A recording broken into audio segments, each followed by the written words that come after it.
हाय नमस्तुभ्यम दोस्तों, मेरे चैनल में आप सभी का स्वागत है। आज मैं आप सभी को वीडियो में जानकारी शेयर करूंगी शिव महापुराण की कथा के अंतर्गत कि जब भी हम भगवान शिव पर चढ़ी बेलपत्र खाते हैं, अगर किसी की बीपी हो, शुगर बहुत ज्यादा रहता हो, दवा खाने के बाद भी आराम न मिलता हो या दवा हमेशा खाने पड़ती हो या घुटनों में बहुत ज्यादा दर्द हो, आप बैठना उठना मुश्किल हो रहा हो आपके लिए या आपके लिए कोई अन्य बीमारी हो, तो हमें भगवान शिव पर चढ़ी बेलपत्र खाने का भी नियम होता है। और अगर आप उस नियम से खाते हैं तो जरूर आपकी सारी बीमारी समाप्त जरूर महादेव कर देते हैं, क्योंकि जब आप भगवान शिव पर बेलपत्र समर्पित कर देते हैं कुंदकेश्वर महादेव के नाम से, तो वह एक अमृत बन जाता है और निश्चित ही आपको फल देखने को प्राप्त जरूर होता है। तो उसका नियम अलग अलग बीमारियों के हिसाब से अलग अलग वर्णन किया गया है और उस हिसाब से अगर आप खाएंगे तो जल्दी आपके शरीर में महादेव की कृपा प्राप्त हो जाएगी और आप बिल्कुल भी निरोगी हो जाएंगे।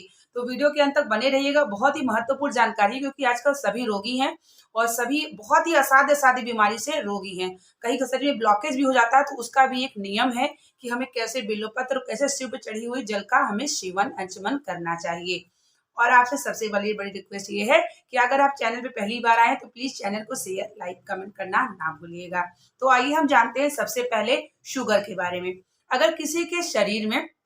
शुगर की बीमारी है, बहुत ही ज्यादा बीमारी है, वो शुगर जो है मतलब कि दवा खाने पर लेवल पे आता है, दवा नहीं खाएंगे तो आपका शुगर लेवल पे नहीं होता है, तो आपको पूर्ण भरोसे से भगवान शिव पर चढ़ी बेलपत्र कुंदकेश्वर महादेव के नाम से आपको लेना है। जब आप भोजन करने बैठते हैं, भोजन आपको जमीन पे बैठ के करना होगा। जब आप भोजन करने बैठेंगे तो सबसे पहले भगवान शिव की चढ़ी बेलपत्र को ग्रहण कर लें। उसके बाद जब आप भोजन समाप्त करेंगे तो फिर आप भोजन को जब समाप्त कर लेंगे, फिर आप शिव जी चढ़ी बेलपत्र को, शिव की चढ़ी बेलपत्र, ऐसा नहीं कि आप ऐसे बेलपत्र खाएं, शिव भगवान पर चढ़ी हुई कुंदकेश्वर महादेव के नाम से उनसे मांगे कि आप मुझे अमृत दें और मुझे ये शुगर है, इसका जो है शुगर की बीमारी को समाप्त करें। यह कार्य आप 3 महीने तक करके देखिएगा और भोजन करने से पहले, भोजन के बाद शिव की चढ़ी बेलपत्र खाएं और जमीन पर बैठकर अगर आप भोजन करते हैं तो ये ज्यादा सर्वश्रेष्ठ है, क्योंकि जब हम जमीन पर बैठ के भोजन करते हैं तो उस भोजन से हम निरोगी भी होते हैं। आजकल लोग बैठ करके भोजन करते हैं तो उससे हमारा भोजन सुपाच्य भी नहीं होता, कई तरह की तमाम बीमारियां भी हो जाती हैं। तो जब आप जमीन पर बैठ के भोजन करेंगे, शिव की चढ़ी बेलपत्र भोजन करने से पहले और भोजन के बाद कुंदकेश्वर महादेव के नाम से ग्रहण करते हैं, तो आपका शुगर जो है लेवल में आना शुरू हो जाएगा। हो सकता है 3 दिन के अंदर ही आना शुरू हो जाए, लेकिन आपको करना है 3 महीने तक कंटिन्यू, ताकि आपका शुगर जो है पूर्णतः समाप्त हो जाए।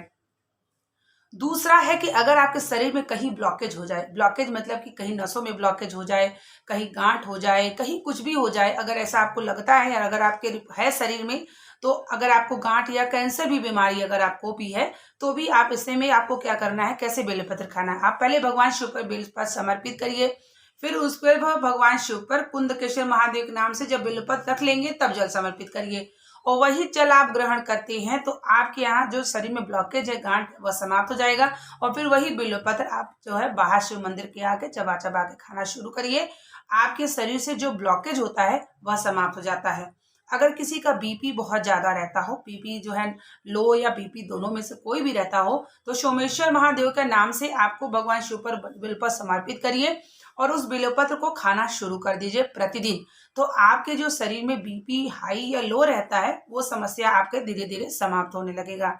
अब जानते हैं हम घुटने का दर्द, जैसे कि बहुत सारे लोगों को और होता भी है कि एक आ जाने के बाद, एज आने के बाद घुटने में दर्द बहुत ज्यादा हो जाता है, बैठना उठना मुश्किल हो जाता है और यहाँ तक कि घुटना बदलने का भी नौबत आ जाती है। तो आपको ये सब बिल्कुल नहीं होगा। आपको क्या करना है कि हर मासिक शिवरात्रि पर आपको भगवान शिव के ऊपर 12 बजे, रात्रि 12 बजे आपको बेलपत्र समर्पित करना है और वही बेलपत्र आधे घंटे के बाद आपको बाहर आकर के शिव जी को देखते हुए आपको उसे चबा चबा के खा जाना है। ऐसा करने से क्या होगा कि आपका जो घुटने का दर्द है ना, वह समाप्त हो जाएगा। देखिए, बेलपत्र तो हम खाते हैं, उसके लिए नियम से खाएं, क्या तरीका है, किस बीमारी के लिए कैसे खाना चाहिए, इसका भी हमें जानकारी जरूर रखना चाहिए। तो जब आप वो बेलपत्र खाना शुरू, मैंने स्वयं जो है शिव महापुराण की कथा में भी मैंने सुना था कि एक महिला आई थी और उसके घुटने में बहुत दर्द था। तो गुरुजी ने, पूज्य गुरु पंडित प्रदीप मिश्र अपने कथा में वर्णन किया था कि रात्रि 12 बजे उन्होंने जो है यही मासिक शिवरात्रि पर बेलपत्र समर्पित करके खाया, तो उनके शरीर से जो घुटने में दर्द है वह भी समाप्त हो गया। अब आते हैं अन्य बीमारी में। अन्य बीमारी में जैसे कि अगर किसी के बालक की बुद्धि कमजोर हो, तो जैसे बुद्धि से है इतना कमजोर हो कि वह बोल नहीं पाता हो, वह बिस्तर में पड़ा हो और अपने समय से पीछे चलता हो, तो ऐसे में क्या करना चाहिए कि मासिक शिवरात्रि के दिन एक दिन पहले आप गाय के दूध का दही जमा लें और किसी एकांत शिव मंदिर में जाएं, जहां एकांत में, जहां कोई शिव मंदिर में जाता ना हो, वहां ज्यादा सर्वश्रेष्ठ माना जाता है यह उपाय के लिए। तो उस शिवलिंग पर आप जो है दही से थोड़ा सा लेपन करें और उसके बाद 5 बेलपत्र आपको शंकर जी पर चढ़ाना है। और उसके बाद वो जो दही है आप लेपन में लेके कटोरी या किसी पात्र में ले लें और 5 बेलपत्र जो चढ़ाते हैं उसको भी ले लें।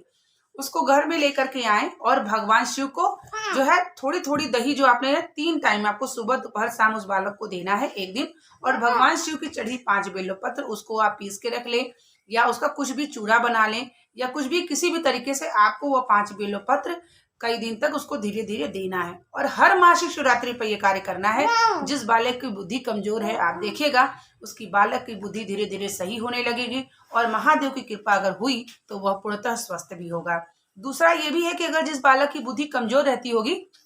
उसके लिए आपको क्या करना है कि किसी मिट्टी के पात्र का, दियली हो तो भी चलेगा, उसमें थोड़ा सा जल ले लीजिए और हर सोमवार के दिन आप अशोक सुंदरी के स्थान पर जल समर्पित करके अगर एक बूंद भी अगर उसमें आ जाता है जल, तो वो भी जल अगर आप उस बालक की बुद्धि कमजोर उसको पिलाना शुरू करते हैं तो उस बालक की बुद्धि भी जो है प्रबल हो जाती है और बालक की जो बुद्धि है धीरे धीरे आप देखेंगे कि उसका जो है बालक का बुद्धि धीरे धीरे खुलना शुरू हो जाएगी। और स्वयं मैंने भी अपने बालक बच्चों को देती हूँ। मेरा भी बच्चा 9 वर्ष का है और थोड़ी उसकी बुद्धि थोड़ी सी अपने से पीछे चल रही थी, लेकिन मैं महादेव की चढ़ी हुई जल, कुबेरेश्वर धाम के रुद्राक्ष का जल, प्रतिदिन बेलपत्र खिलाना शुरू कर दी हूँ और महादेव की कृपा भी उसके ऊपर शुरू हो गई है। तो इसीलिए मैं आप सबको भी कह रही हूँ जिस बच्चे की बुद्धि कमजोर है तो उस बच्चे को आप जरूर दीजिएगा, तो उसके धीरे धीरे जो है मतलब उसको आराम मिलना शुरू होगा। और अगर मान लीजिए अन्य बीमारी है, जैसे किसी को किडनी परेशान है, लीवर के लिए है, तो उसके लिए आपको क्या करना है, भगवान शिव से प्रतिदिन कुंदकेश्वर महादेव के नाम से बेलपत्र समर्पित करें, वही बेलपत्र को ला करके वही खाएं या शिव मंदिर के बाहर चबा चबा के खाएं। जब भी आप दवा लेंगे तो कुंदकेश्वर महादेव का नाम लेके दवा लेना है, तो वो दवा भी आपके शरीर में लगना शुरू हो जाएगी और आपका किडनी है, लीवर है, कोई भी बीमारी है तो वह भी समाप्त दे। सोरायसिस तक बीमारी जो लाइलाज है वो भी समाप्त हो जाती है भगवान शिव की कुंदकेश्वर महादेव के नाम से चढ़ी बेलपत्र। तो इस तरीके से आप सभी भगवान शिव पर इस नियम से आप जो है बेलपत्र खाना शुरू करेंगे तो महादेव की कृपा हो जाती है और आपकी सारी बीमारी जरूर समाप्त होती है, क्योंकि मैं स्वयं सब परिवार सहित बेलपत्र को ग्रहण करते हैं, भगवान शिव महापुराण की कथा सुनते हैं और उसी वर्णन से मैंने आपको इस वीडियो में जानकारी दिया कि मैंने सोचा मैं अपने YouTube और हर Facebook जो भी है सबको जो है इस वीडियो को शेयर करूं, ताकि जो है सबके ऊपर महादेव की कृपा हो। और यही जीवन का मेरा सार्थक है कि जितनी भी शिव भक्ति करूं उतना मैं आप तक को पहुंचाऊं, जितने उपाय मैं सुनती हूं मैं आप तक पहुंचाऊं और महादेव की कृपा प्राप्त हो, यही मैं कामना करती हूं। तो उम्मीद करेंगे कि वीडियो आपके लिए लाभदायक हो। मिलते हैं नेक्स्ट वीडियो के साथ, तब तक के लिए श्री शिवाय नमस्तुभ्यम। हर हर महादेव।